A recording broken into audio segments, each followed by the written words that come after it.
In this video, we're going to look at another example of basic integration. A ball is thrown downward with a speed of 10 meters per second from the edge of a cliff 100 meters above the ground. Find the equation for the height of the ball t seconds later. We choose the upwards direction to be positive and the downwards direction to be negative. And since the force of gravity is downwards, the acceleration of the ball must also be negative. And the initial velocity of the ball is also negative since the ball is thrown downwards. Alright, we know the acceleration is negative 9.8 meters per second squared. That's due to the force of gravity. The initial velocity is minus 10 meters per second because we're throwing the ball downwards. And the initial height of the cliff is 100 meters. The height of the cliff is 100 meters. That's the initial height of the ball. So let's start with acceleration. A of t is minus 9.8 meters per second squared. So acceleration is equal to s double prime of t. So let's integrate s double prime of t with respect to t, and we're going to get integral of negative 9.8 dt. That gives us s prime of t is negative 9.8 t plus c. That's because negative 9.8 is a constant. It passes through the integral. And we integrate 1 dt.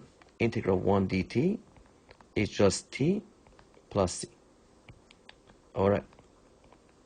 So now this is the velocity. Velocity is negative 9.8 t plus c. But we know the initial velocity. V of 0 is minus 10. That means when time is 0, v of t, the velocity, is minus 10. So let's substitute v of t is minus 10 into the velocity function. T equals 0 into t, and we get minus 10 is equal to negative 9.8 times 0 plus c. That means the constant c is equal to minus 10. So let's rewrite the velocity function to be equal to negative 9.8 t minus 10. Now recall that the velocity is really the derivative of the position function. So if we want to find the position function, let's integrate s prime of t dt.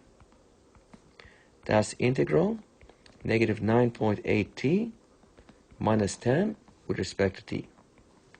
That's integral negative 9.8 t dt minus integral 10 dt.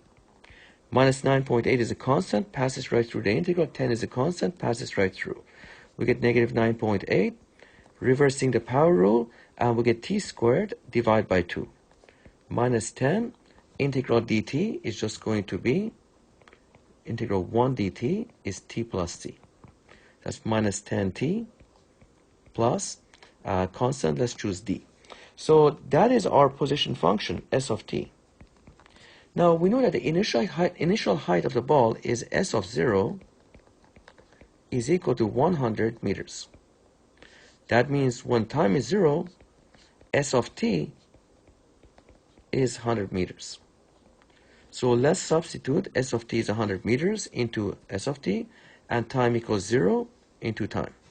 So that's 100 is equal to minus 9.8 times 0 squared divided by 2 minus 10 times 0 plus d. If we solve this, we get d is equal to 100.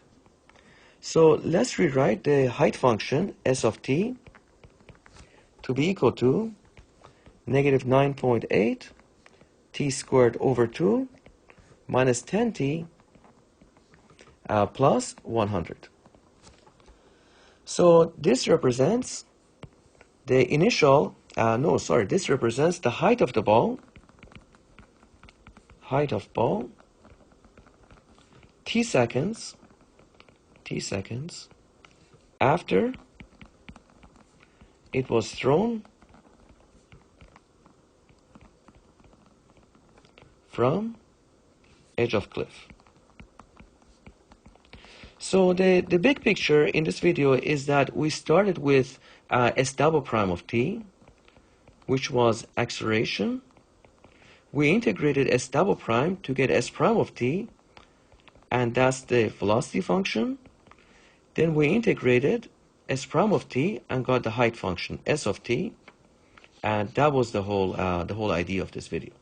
All right, thank you.